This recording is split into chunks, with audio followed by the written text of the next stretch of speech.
ولا تأكلوا أموالكم بينكم بالباطل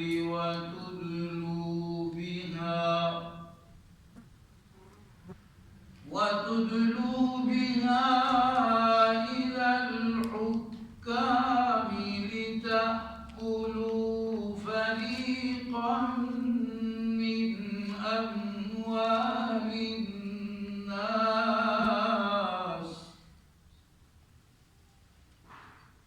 لتأكلوا فريقا من أموال الناس بالإثم وأنتم تعلمون. صدق الله العظيم.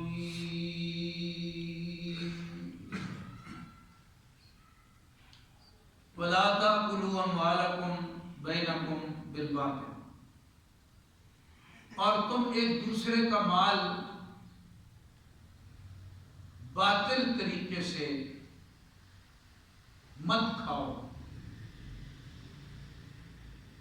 ناجائز طریقے سے، حرام طریقے سے مت کھاؤ۔ وَتُدْلُوا بِهَا إِلَى الْحُكَّامِ، اور اس کو مت پہنچاؤ حکمرانوں تک۔ لِتَأْكُلُوا فَرِيقًا مِّنْ أَمْوَالِ النَّاسِ بِالْإِثْمِ، تاکہ تم لوگوں کے مال میں سے کوئی حصہ کھاؤ گناہ کے ساتھ۔ یعنی حکمرانوں تک اس لیے نہ پہنچاؤ کہ تم ایسا کرنے سے لوگوں کے مالوں میں سے کوئی نہ کوئی حصہ ہتھیالو گے، پالو گے۔ وَأَنْتُمْ تَعْلَمُونَ، اور تم جانتے ہو۔ یہ رکوع کی آخری آیت ہے۔ اس پورے رکوع کے خلاصے کو انشاءاللہ آئندہ نشستوں میں ترتیب کے ساتھ پھر عرض کروں گا، لیکن ابھی جو گزارش ہے وہ یہ ہے کہ یہ رکوع کی آخری آیت ہے۔ اس سے پہلے جو آیت ہے اس میں کیا تھا؟ اس میں رعایتیں تھیں۔ فرمایا تمہارے لیے، یعنی اس امت کے لیے، امت محمدی صلی اللہ علیہ وسلم، تمہارے لیے روزے کی جو رات ہے اس کو آزاد کر دیا۔ رات میں کھانا پینا اور ازدواجی تعلق جو روزے میں منع ہوتا ہے، یہ تینوں چیزیں منع ہوتی ہیں۔ رات کے وقت تینوں کی پابندی ختم ہے، تم آزاد ہو۔ تمہاری رات ایسی ہو گئی ہے جیسے عام رات ہے، شروع سے لے کے آخر تک پورے رمضان شریف کی ساری راتیں بالکل ایسی ہیں تمہارے لیے جس طرح عام راتوں میں حکم ہوتا ہے۔ کھا بھی سکتے ہو، پی بھی سکتے ہو، اور میاں بیوی والا تعلق قائم کر سکتے ہو۔ یہ اس امت کو اجازت دی۔ البتہ جو معتکفین ہیں، جنہوں نے اعتکاف کیا ہوا ہے، اور چونکہ مردوں کی بات آئی ہے انتم عاکفون فی المساجد، تو مرد کا جو اعتکاف ہے وہ مسجد میں ہوتا ہے، مسجد سے باہر نہیں ہوتا۔ اعتکاف ہے ہی مسجد کا، اور اس کی بہت بڑی فضیلت ہے۔ نبی اکرم صلی اللہ علیہ وسلم نے مدینہ طیبہ میں مسلسل اعتکاف فرمایا، اور آپ نے فرمایا یہ اتنا بڑا عمل ہے، یہ رمضان شریف کے جو آخری عشرے کا اعتکاف ہے، یہ اتنا بڑا عمل ہے کہ ایک دن کا اعتکاف، ایک دن کا، یہ اعتکاف کرنے والے کو دوزخ سے اتنا دور کر دیتا ہے جتنا زمین سے آسمان دور ہے، یا فرمایا جتنا اندازہ کر لیں یہ کتنا بڑا اور کتنا اونچا عمل ہے. شرط یہ ہے کہ یہ اللہ کے لیے ہو. پھر معتکف کو یقینی طور پہ لیلۃ القدر نصیب ہو جاتی ہے. تو لیلۃ القدر 83 سال سے بہتر ہے. اب آپ دیکھیں کہ معتکف مسجد میں ہوتا ہے. معتکف اور اعتکاف مشرک بھی کرتے تھے بتوں کے سامنے. قرآن شریف میں موجود ہے وہ بتوں کی اعتکاف کرتے تھے. مسلمان اللہ کی طرف وہ بتوں کے آگے جا کے ان کی جو جگہ بنی ہوتی تھی وہاں بیٹھ جاتے تھے. یہ اعتکاف ہے. مسلمان اللہ کے در پہ آتا ہے اور ایک اللہ کے در پہ بیٹھ جاتا ہے کہ میں اللہ کے لیے میرا اعتکاف ہے. اور وہ مسجد کی حدود میں ہوتا ہے. مسجد سے باہر نکلنا ہوتا. ہاں عذر ہے جیسے وضو کے لیے گیا ہے تو بس گیا ہے وضو کرے, وضو کر کے واپس آ جائے, رکے نہیں. اگر رکے گا اعتکاف ختم. واش روم جانا ہے جائے, رکے نہیں. جتنی ضرورت ہے بس اس سے فارغ ہوا, وضو کیا, پھر مسجد کے حدود میں آ جائے. اگر ویسے ہی ٹھہر جائے گا کہیں تو اعتکاف ختم. جیسے واش روم گیا بند ہے تو وہاں رک گیا, یہ رکنا ٹھیک ہے, اس کی اجازت ہے. یہ نہ سمجھیں یہ رکنا نہیں, کیونکہ اب یہ اس کا عذر ہے. وہ کھلے گا تو پھر یہ جا سکے. اسی طرح وضو کے لیے گیا تو وضو والے ساتھی وضو کر رہے ہیں, انتظار کرنا پڑ رہا ہے, انتظار کر لیں, انتظار کر لیں.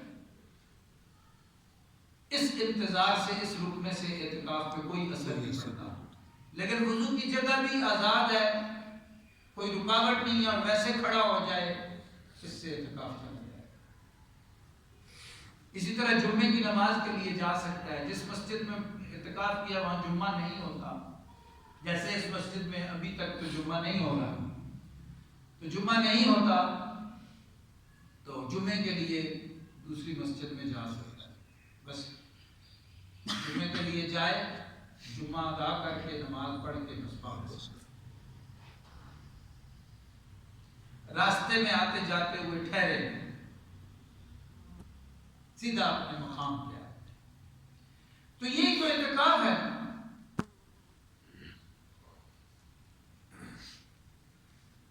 عورتوں کا جو اعتکاف ہے وہ اپنے گھر میں, وہ گھر میں اعتکاف کر سکتی ہیں. کسی کمرے کو, کسی جگہ کو مقرر کر دیں تو ان کے لیے وہی حکم ہے اس جگہ کے حوالے سے جو حکم مرد کے لیے مسجد ہے. اب اگر کوئی مرد کہے کہ میں بھی گھر میں اعتکاف کرتا ہوں تو نہیں ہوں. عورت کا اعتکاف ہے وہ عورت ہے, اس کے مسئلے الگ ہیں, مرد کے مسائل الگ ہیں. اگر عورت کہے میں مسجد میں اعتکاف کرتی ہوں, نہیں, اسے اجازت نہیں. جس طرح مرد گھر میں اعتکاف کرنا چاہے تو اسے اجازت نہیں, اسی طرح عورت اگر چاہے کہ میں مسجد میں اعتکاف کروں تو اس کو اجازت نہیں. خدا جانے فتنوں کا دور ہے, آنے والے ٹائم میں یہ والا کام بھی نہ شروع ہو جائے کہ عورتیں مسجدوں میں اعتکاف کریں گی. ہو سکتا ہے کہ یہ بھی فتنہ کھڑا ہو جائے, لیکن مسئلہ یہ ہے کہ عورت کا اعتکاف ہے اپنے گھر, مرد کا اعتکاف ہے مسجد. بس یہ مسئلہ ذہن. تو فرمایا جب تم اعتکاف میں ہو, مرد ہے عورت ہے, تو پھر رات کا کھانا پینا یہ تو اجازت ہے, لیکن ازدواجی تعلق کی اجازت نہیں. صرف اعتکاف کی وجہ سے پابندی ہے, ویسے نہیں ہے. چونکہ اعتکاف دن کا بھی ہوتا ہے اور اعتکاف رات کا بھی ہوتا ہے. اعتکاف میں سے تھوڑی دیر کے لیے بھی کوئی نکلا ہے تو اعتکاف ختم. تو رات کا بھی ہے, دن کا بھی ہے. تو اعتکاف, چونکہ اعتکاف کا عمل ایسا ہے کہ اس میں کھانے پینے کی اجازت ہے, لیکن میاں بیوی والے تعلق کی اجازت نہیں. تو یہ بیان ہوا ہے. پھر یہ بتایا گیا کہ روزے کا جو وقت ہے وہ کہاں سے شروع ہوتا ہے. روزے کا جو ٹائم شروع ہوتا ہے فرمایا وہ طلوع فجر سے ہوتا ہے، جہاں صبح کی نماز کا وقت داخل ہوتا ہے۔ ختم کہاں ہوتا ہے؟ جہاں سے رات کا آغاز ہوتا ہے، دن کا اختتام ہے اور رات کا آغاز ہے۔ جہاں سے رات کی ابتدا ہے وہاں پہ روزے کی انتہا ہے، جہاں رات کی انتہا ہے وہاں روزے کی ابتدا ہے۔ بس یہ بات سمجھ ہے۔ رات کو روزہ نہیں، روزہ شروع ہوتا ہے جہاں رات کا اختتام ہے، صبح صادق۔ روزہ ختم ہوتا ہے، مکمل ہو جاتا ہے، تمام ہو جاتا ہے کہاں پہ؟ جہاں سے رات کی ابتدا ہے۔ رات ختم پہ روزہ شروع اور رات کے آغاز پہ روزہ مکمل۔ یہ بات سمجھا اس آیت میں، یہ بات پہلے ایسے نہیں تھا نا۔ پہلے رات کو افطار کے بعد اگر کوئی سو گیا ہے تو اگلا روزہ اس کا شروع ہو جاتا ہے۔ ظاہر ہے جب اگلا روزہ شروع ہو گیا تو وہی مطلب ہے کھانا پینا بعد میں۔ کتنا لمبا روزہ ہو۔ اسی طرح حلال نہیں تھا میاں بیوی کا تعلق، کیونکہ آیت کہتی ہے کہ احل لکم، اور پھر اس میں آتا ہے فالآن باشرون، اب یعنی اجازت ہے، حلال کر دیا گیا تمہارے لیے، اب اجازت ہے تمہیں، تو پہلے نہیں ہوگی نا، اس لیے یہ الفاظ۔ اب آخری جو آیت آئی ہے اس میں فرمایا کہ تم ایک دوسرے کا مال حرام طریقے سے مت کھاؤ۔ اب اس آیت کا جو تعلق ہے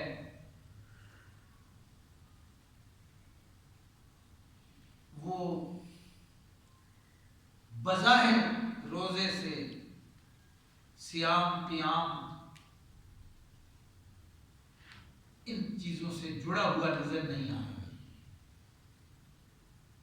لیکن جو روزے کا مضمون ہے وہ اس پہ اللہ پاک ختم کر رہے ہیں۔ ایک تو یہ فرمایا تم ایک دوسرے کا مال باطل طریقے سے نہ کھاؤ۔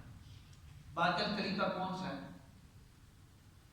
باطل طریقہ ہر وہ طریقہ ہے جو شریعت کے خلاف ہے۔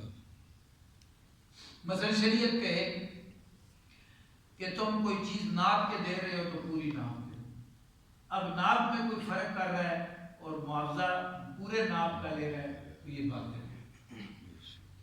تول کے دے رہا ہے، شریعت کا حکم ہے پورا تول، پورے انصاف کے ساتھ تول ہے نا، قرآن شریف میں واضح حکم ہے۔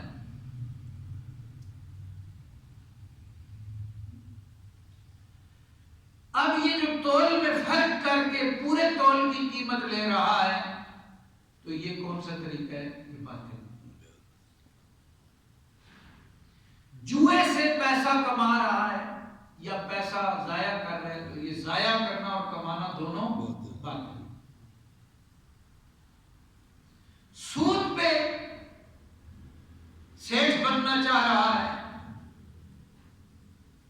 سود کے پیسے پہ نیک بنتا ہے، یہ تو کوئی بہت ہی بڑا باطل ہے۔ یہ سب بات ہاں جو جائز راستے ہیں، تو باطل طریقے سے ایک دوسرے کا مال مت کھاؤ۔ دیکھو ایک دوسرے کے ساتھ ہی معاملہ ہوگا، معاشرتی حیوان ہے نا انسان، ایک دوسرے سے اس کا تعلق رہے گا، تو ایک دوسرے سے باطل مال کے حصول کا تعلق نہ رکھو، سود والا نہ رکھو، حرام چیزوں کی خرید فروخت والا نہ رکھو، یہ چیزیں نہ آپس میں بات ہے۔ اسی طرح اس میں اور بہت ساری چیزیں آ جاتی ہیں، کسی کا حق دبا لیا، جیسے کسی بھائی نے بہن کا وراثت میں سے حق مار لیا،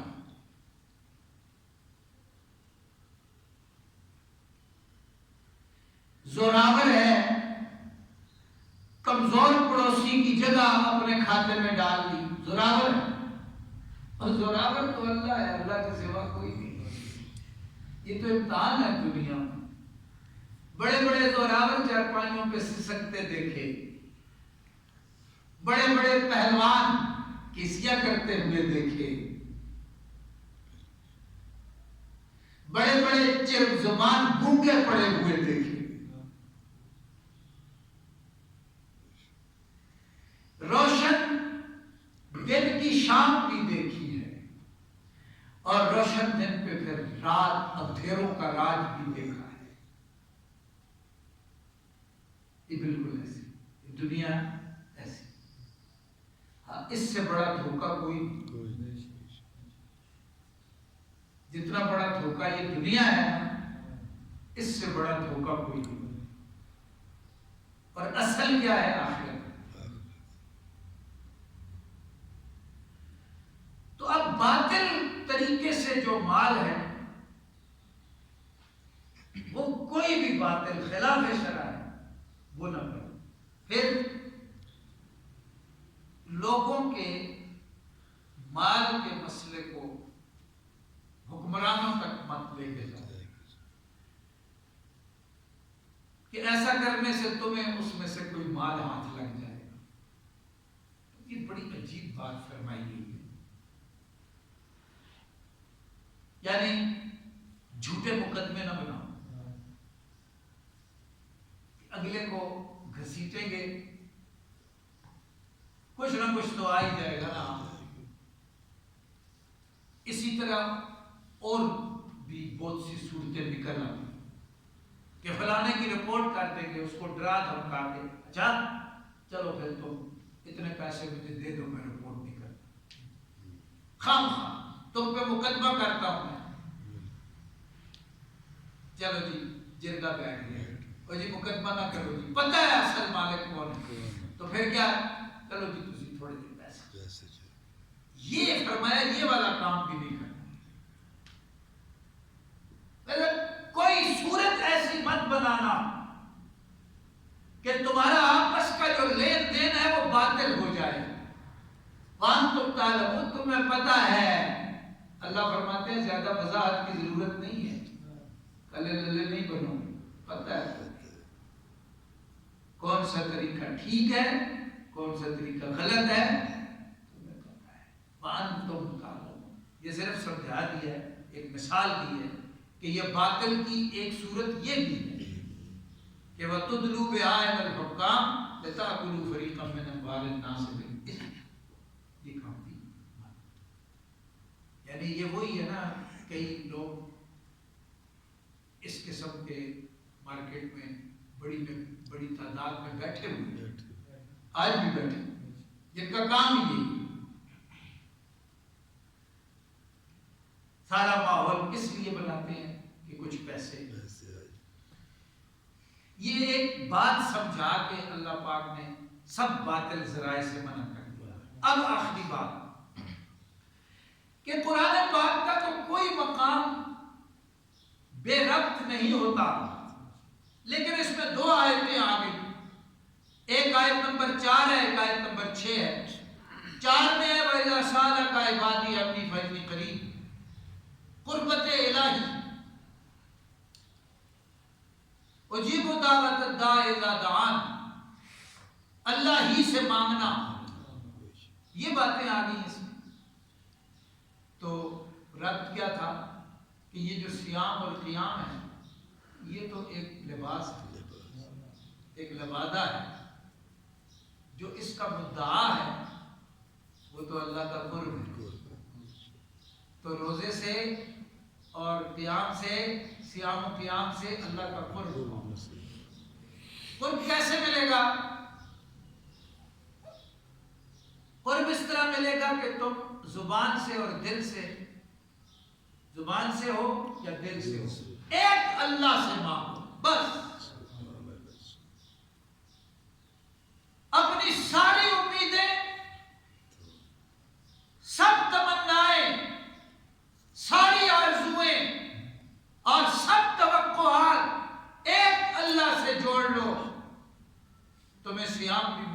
قیام کی وجہ سے، یعنی قرب الہی اس طرح ملا کرتا ہے۔ جو بندہ چاہتا ہے مجھے اللہ تعالیٰ کی معرفت نصیب ہو،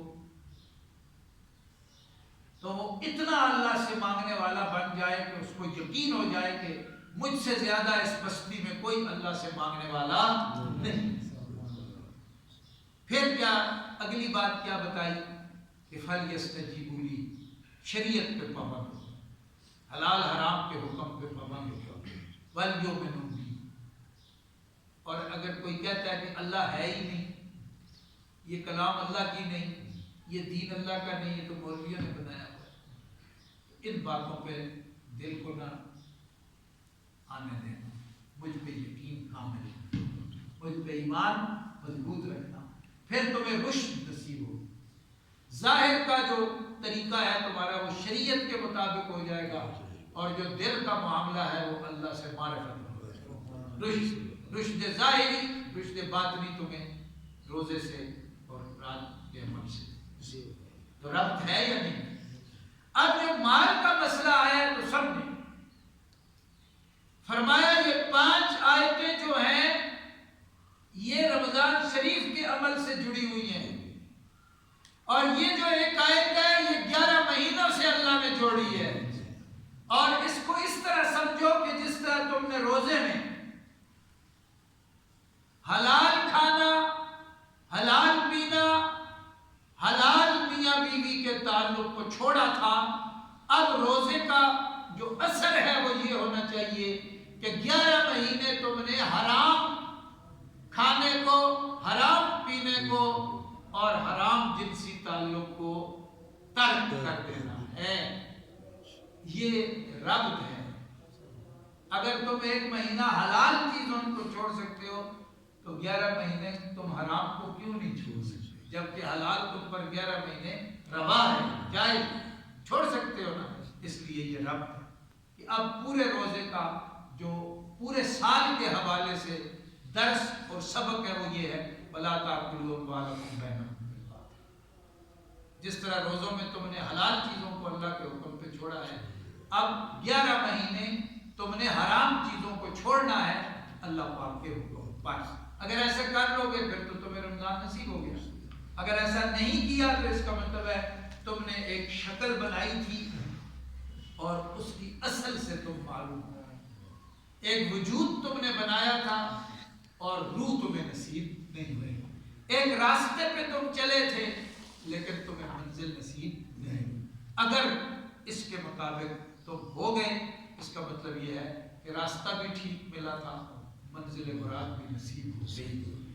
اگر اس کے مطابق تمہارے 11 مہینے اگلے چل رہے ہیں تو تمہیں بدن بھی ملا ہے اور باطن بھی نصیب ہو گیا ہے، تمہیں وجود ملا ہے تو ساتھ روح بھی نصیب ہو گئی ہے، تمہیں اگر شکل نصیب ہوئی ہے تو اس کی اصل بھی تم نے پا لی ہے، اگر اس کے مطابق تمہارا پورا سال بسر ہو جائے۔ اللہ پاک سے دعا ہے کہ وہ ہمیں رمضان شریف بھی با اہتمام نصیب فرمائے، اور پھر اس کی بنیاد پہ جو 11 مہینے ہیں وہ اسی کی موافقت